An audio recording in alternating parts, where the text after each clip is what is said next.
Welcome to chapter, Confusion of Tense Forms. In English, choosing the right tense is very important.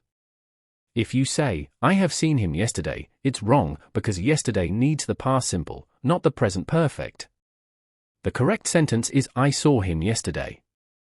In this chapter, we'll look at common mistakes with tenses and learn how to use the correct one in each situation. Let's look at some common mistakes. I have finished my homework yesterday is incorrect because yesterday refers to the past, so we must say, I finished my homework yesterday. Next, she is sleeping when I called. The correct sentence is she was sleeping when I called. And finally, they have gone to school every day last year should be they went to school every day last year. Tense consistency is key. To use the correct tense, pay attention to time expressions.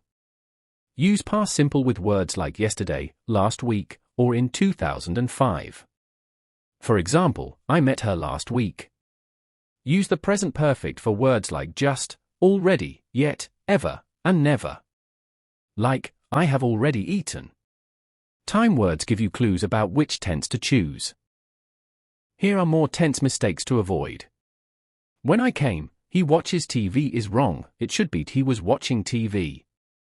I am knowing the answer is incorrect because know is a stative verb. We say, I know the answer.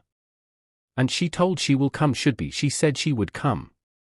Getting the tense right makes your meaning clear. Let's practice. Number 1, I have seen that movie last night, I saw that movie last night.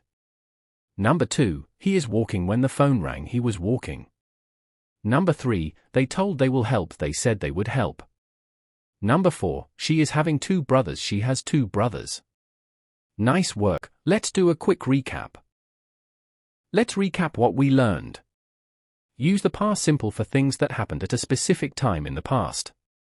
Use the present perfect for general past actions, or when the time is not mentioned. Be careful with continuous and perfect forms, match the tense to the time expression in the sentence. With these tips, you'll avoid tense confusion and sound more fluent in English.